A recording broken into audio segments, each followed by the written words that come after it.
Hello, everyone, and welcome to another episode of Orbital in Conversation with. My name is Olivia, and I'm the editor-in-chief of the Orbital magazine. Hi, I'm Beth. I'm the Deputy Editor-in-Chief of the Orbital magazine, and today we're joined by Dr. James Smith. Fantastic to be here. Really happy to be on the show. Thank you for joining us. So I'll start off with a little introduction. So for anyone who doesn't know, James is one of our lecturers at Royal Holloway in the English department. Last year, Olivia and I both took a module that James taught on called Contemporary Debates, which we both really enjoyed. Would you mind telling us a little bit about kind of an overview of the module for anyone who maybe doesn't know? Sure. Well, I guess you might have more notes on it than I do, but it's an introduction to approaches to studying literature, but especially the way that the study of literature is kind of drawn on ideas and paradigms from other disciplines. So from everything from economics to feminism to psychology to whatever. It's a kind of introduction to thought in the 20th and 21st century as much as anything else. Yeah, it's a good one. It's a good one. So if we get started, could you tell us a little bit about your life, your career, and kind of how you ended up at Royal Holloway? Sure. I did all my studies at the University of Manchester, actually, from doing an English degree, starting in 2003, to completing a PhD there in 2012. And then, as is pretty common for academics these days, spent a few years in the wilderness, going from short-term job to short-term job, supplementing income with some private tutoring and various kinds of junk writing, copywriting for websites, that kind of thing, which I like to romanticize to myself as being the sort of the life of a hack writer in the 18th century, the sort of thing that Samuel Johnson had to go through before he finally got big. Then in 2015, I got the job at Royal Holloway. I one thing I like about Royal Holloway is it's sort of oddly placed. It's both kind of extremely establishment and conservative and official, and also a little bit alternative and outsider. It's the University of London, but it's on the M25. It Yeah. is royal. It's the very heart. It's named after the very kind of upper rung of the British establishment, and yet its history as a women's college, and its present as a college that has a lot of immigrant students, students from international families, students who are going to university for the first time in their family. That kind of way in which it's both inside and outside, I suppose, is something that always appealed to me. I was hired at Royal Holloway to teach the 18th century, and it helps that I'm also very interested in the kind of stuff that I taught you, the kind of theoretical, intellectual approaches to literature in general. But I suppose this is something we'll get into. But basically, when I arrived in 2015, that coincided with certain dramatic political changes that made me want to also turn the approaches and the kinds of reading that we do in our discipline onto those kinds of very contemporary events, and to bring those kinds of thought into the political sphere, which influenced the turn that my writing took subsequently. Yeah, no, that makes sense. Yeah, definitely. It's really interesting. We're definitely going to come back to all the kind of work that you've done in relation to politics and everything. But we also wanted to touch on your kind of experience with journalism. We know that you've done some writing for places like The Independent, The Tribune, been interviewed by RT and The Guardian. So we just wanted to ask you a little bit about that. Yeah, of course. And this is something that I think our students should be doing. I mean, I've always tried to keep my academic career and identity quite separate from my political one. I've never been apologetic about the fact that I intervene in contemporary politics as somebody who has a political agenda and has political ideas. So I'm never speaking for Royal Holloway when I'm in The Independent, or more recently in Jacobin, or I should be in Compact, an American magazine this week. So yeah, the way I'd encourage our students to think about it is that if you have ideas, if you have an opinion, then you should feel emboldened to try to get into this sort of thing. I basically just cold called The Independent for a while, and eventually started getting replies to the pitches I sent. I guess I'll frame this as some advice, really. If you're trying to get into the comment page of a newspaper, I suggest you contact them very, very early in the morning and give about 100 words, sorry, of the idea that you want to say, and connect it to something that's in the news cycle then and there. That's where I've had the best results. So yeah, around 2019, I published quite frequently in the Independent, and then friends and comrades started complaining about the fact that they have so many pop-up ads on there. So I started writing for Tribune and Jacobin, which are more openly left-wing platforms instead. And yeah, wrote a few other places as well. And it's I don't know, it's interesting the sort of time scale that that kind of writing works on compared to conventional academic work. My first book on Samuel Richardson, the 18th century novelist, that took 6 years to write, including the PhD years, and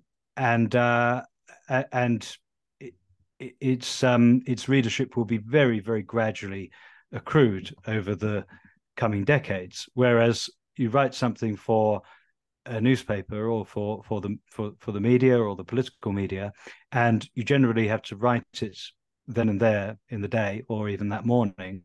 And it comes out, if it was for something big like The Independent, it would get a lot of reaction almost immediately. That RTE, that Irish radio interview, came off the back of that. That was on the same day that one of my pieces in The Independent came out.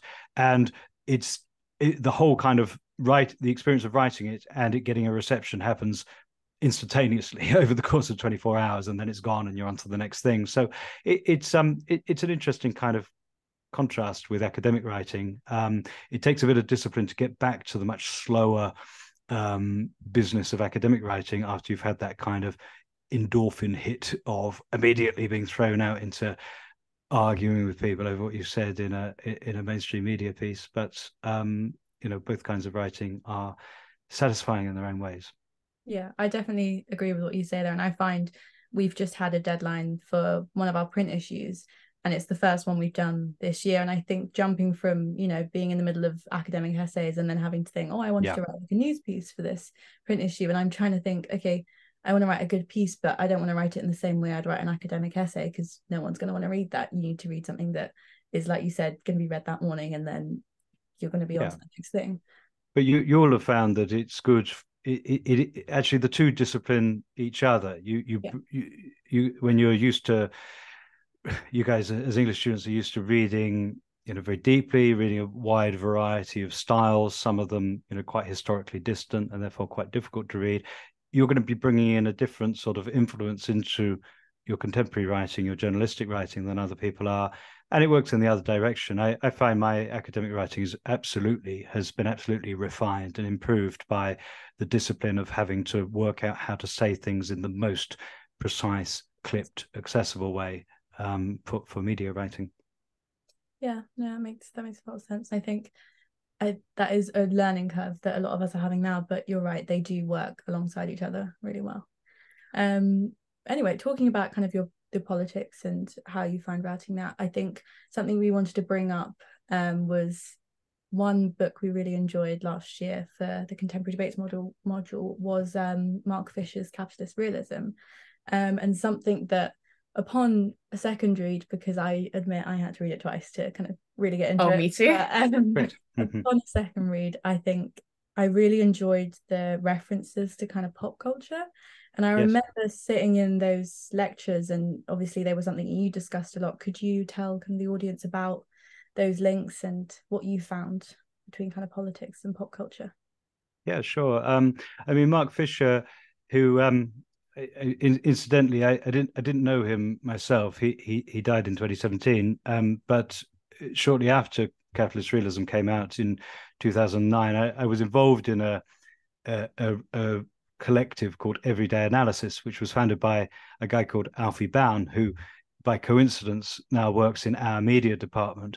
And Fisher commissioned a couple of books from us, which were precisely about applying the kinds of critical theory, psychoanalysis, deconstruction, the kind of stuff that we've worked on, to popular culture. That was called Everyday Analysis, and that's kind of stayed with me in my work. The conviction that contemporary popular culture remains an important lens for understanding both contemporary culture and politics, but also for understanding historical literature and historical art forms, which, after all, in many cases were the popular culture of their time. I suppose, like Fisher, I'm somewhat psychoanalytic about this. I see popular culture as a space where our collective fantasies are often played out, much as Freud thought that the work, as he called it, that goes on in our dreams is this kind of hard work of decoding and working out the minor traumas and problems and neuroses of our waking hours. So too in cinema, in music, increasingly in the zany, oddball hybrid forms that we find online. We project, we interpret ourselves, we interpret or give articulation to the things that don't quite make sense for us in our culture. And that's why it's just as likely, and Fisher would have agreed with this, it's just as likely that something profound and culturally or politically significant would be articulated in the crudest horror film or the trashiest bit of dance music as it is to be found in a very serious novel reviewed in the London Review of Books, etc.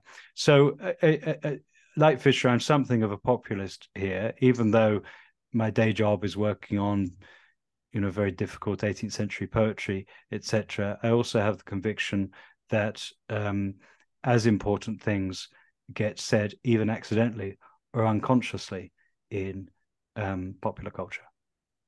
Yeah, definitely. I think that's so interesting, everything you just said there, and something that can be quite undervalued, I think. So it's really kind of nice and refreshing to hear acknowledge the kind of point of it and the value that it can hold. And kind of off the back of that, on a more kind of personal note, you talk a lot about politics, philosophy, etc. How did you go from kind of thinking these things to actually putting them down on paper or putting them out in the world for people to listen to or read, and actually have a convincing voice? What was the process like to kind of actually get to that point?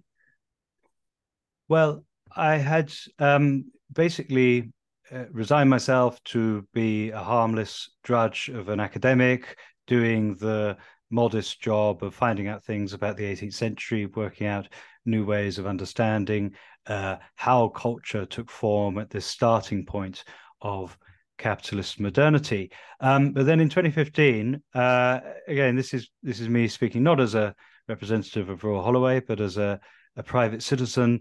Jeremy Corbyn became leader of the Labour Party, and I was very struck by how many academics who had spent their whole career saying that they were interested in socialism and they wanted, things to be very left wing. I was very struck by how uncurious so many people in academia were about the very, very seismic political changes that were emerging on the left and also on the right at that time. Of course, the following year was Brexit and the victory of Trump.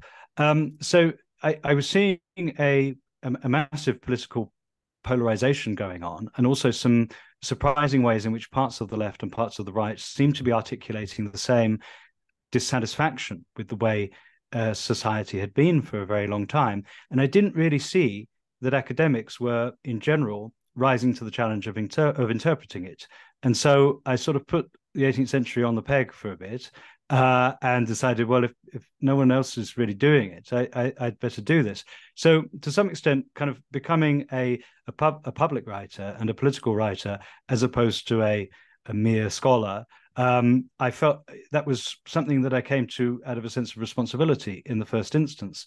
How one does it, I would say this, of course, plagiarism of content is the cardinal sin, as all students and all scholars know, but plagiarism of style is to be encouraged. You must do what I did, which is whenever you're reading, be on the lookout for bits of style that you think are especially cool or work well as a way of articulating things. So I was really, in working out how to become that kind of writer, I was thinking about the writers who had most impressed me, and I had been most kind of convinced by at the level of their writing themselves, the level of the signifier, as we might put it in contemporary debates terms.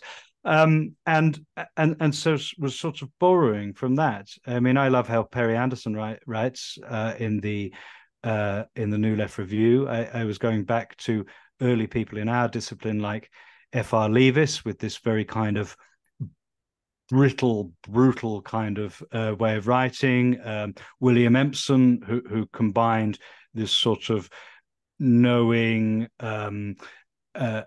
witty university style with a kind of penchant for crude humor and slang, and even someone like Jacques Lacan, this very kind of gnomic psychoanalyst who would throw in these kind of occasional filthy insults and so on.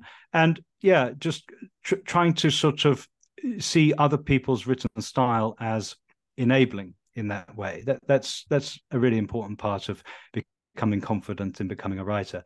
I mean, the other thing, of course, is to do it as often as possible. And that was another nice thing about writing regular op-eds, was you can't just fiddle around with it for weeks as you would with an essay or an academic piece. You know, the deadline's the deadline. Yeah, I agree. I think it's funny you mentioned the whole style thing, because funny enough, last week we were talking about with our last guest, talking about once you find your kind of niche, it is a lot easier to start writing that. And I think whether it's a person or a type of like genre of writing or things like that, once you found what you like, it is easier to produce a similar thing. Yeah, definitely. So obviously you've talked about a lot of different grounds that you cover. How do you find balancing, 1 minute writing something academic, something, I think we kind of touched on it, but even just having all of these things, whether it's journalism or being a professor, balancing that and doing your own thing at the same time? Yeah, well, I mean, to some extent, these things become one's own thing. I suppose there is the stereotype of either the academic or the political activist for whom these universal interests become their personality. It also works in the other direction, in that you kind of you work on things that have somehow kind of come up in your own life as being significant or timely. And I guess that, I mean, I'm speaking in the language of the book I did with Miranda Fannebecker on work here, but there's a sort of self-commodification involved in that, where you pick up a new interest or you have a new kind of interaction or relationship, and then you think, right, how can I turn this into an article? That kind of that temptation of commodification is everywhere with us today.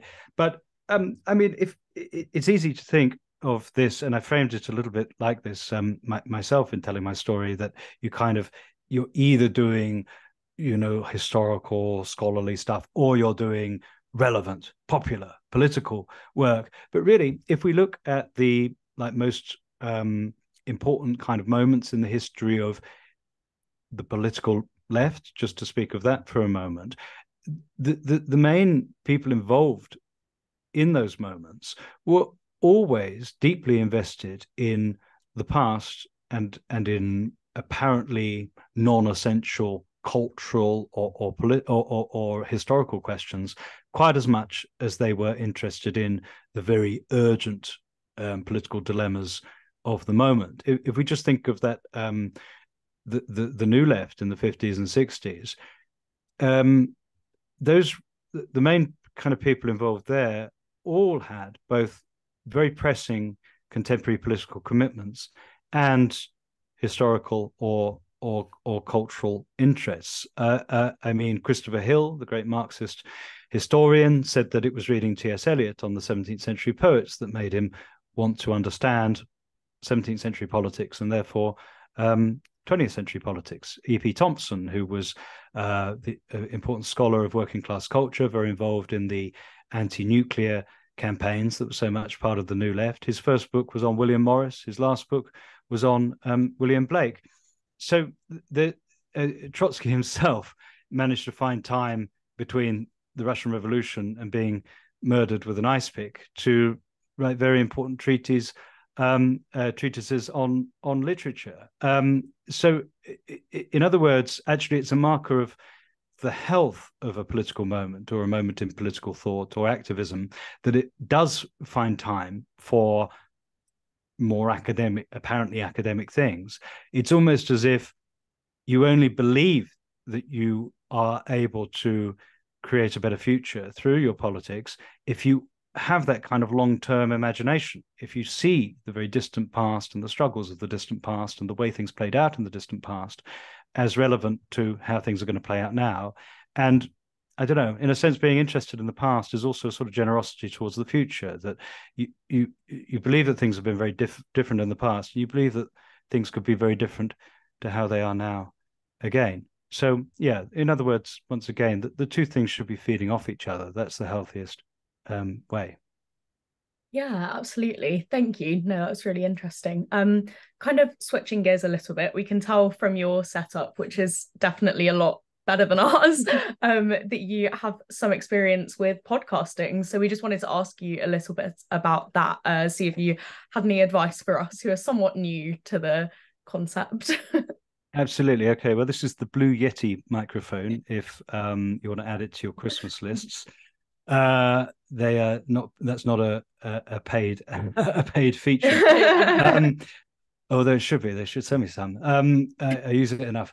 Well, yeah, podcasting. So this really came about. I mean, this is an example of how the older you get, the more you realize that people's political interests, their scholarly interests, the kinds of cultural production they do is very often tied into kind of where they are in their personal lives. And I got into podcasting through lockdown because I was suddenly in a tiny house with kids running around, and work became very all-consuming. There was so much that we had to do in order to bring the whole of our provision online, and I basically work took over, personal life took over in quite a crazy way, as was true of for everybody in different ways. But it meant that writing just became impossible, and so podcasting kind of offered itself as an alternative. It was also a form of sociability, I suppose. And yeah, I mean, I think that it remains exciting to me. It's still a kind of relatively unnormalized form of cultural production. Okay, like every big company has a podcast. Okay, all the big media companies have very polished, essentially kind of well-produced radio programs as podcasts, but the domain is still dominated by individual weirdos, nutters and freaks making their own stuff, and by I don't know, academics and journalists and other people in that kind of information sphere who are sort of doing it as a kind of side experiment as opposed to as their main thing. So it remains it is a very productive kind of space where suddenly you can be talking to a major politician, suddenly you can be talking to some internet weirdo with an anonymous account. Suddenly, you can be speaking to just your own friends who you think have got a good opinion. It's excitingly kind of casual, and it's exciting how you can punch above your weight in terms of getting people to come on, because it's very easy actually for somebody like Peter Hitchens from the Mail on Sunday, or like some politician or whatever, to just come on even a student's podcast. So yeah, I mean, as far as advice is concerned, it's another kind of disciplining thing, because the more that you try to talk for a public, the more you find yourself being a little more precise in the sentences that you say in public. I mean, your listeners are going to be thinking, well, some of those stories were pretty rambling, James, but nonetheless, you get what I mean. Yeah, I definitely think, I mean, when we were discussing the idea of it, we were thinking, well, everyone has a podcast these days, we can do it. And I think we wanted to establish something that was very conversational, and not like we ask you one question, you answer one sentence, things like that. We wanted people to have somewhere, just people who we thought were interesting and had interesting opinions, to just, tell them. And I think even we've only done 3 episodes now, but I think hopefully people can tell that we are kind of settling into it a bit more, because I think the first one we did, even though we did it with one of our friends, you kind of, I'm not used to like presenting and think of the next sentence that quickly, but it's definitely been a fun journey so far. Yeah, a learning experience. Yes, yeah, definitely. But to kind of finish off, something we've been asking everyone is for a book recommendation. Yes. Okay. Well, one of the things I've read most recently is this book by a guy called Samuel Moyn, and it's called Liberalism Against Itself: Cold War Intellectuals and the Making of Our Times. And it's a book that really brings together my interests. It's about how intellectuals in the post-war period, especially the ones who thought of themselves as liberals, suddenly stopped believing in the future and progress, in much the way I've just been claiming that you absolutely have to, and basically saw themselves as there to scold others for becoming too optimistic about what could happen. They basically became servants of the US state in getting involved in arguing that any kind of communism would inevitably be this evil thing. And doing so, they betrayed their very own kind of founding principles. And in order to make that argument, they went back to the 18th century. This is a good example of how actually you do have to study the past, and you do have to be interested in the cultures of the past, because if you're not, your enemies will be. And people are always arguing over what really happened in the past in order to justify their own positions. So these liberals, whose own ideology had come out of the Enlightenment, were now saying that the Enlightenment had been a mistake and was a bad thing.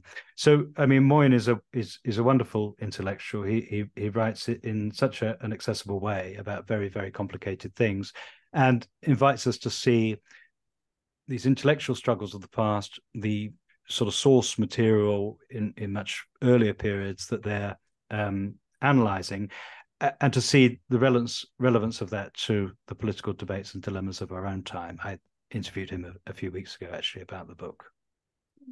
Oh, amazing. Thank you. That's definitely one I will add to my list to have a read of, hopefully, in the near future. The list is getting longer. Yeah, the list is ever expanding. Yeah.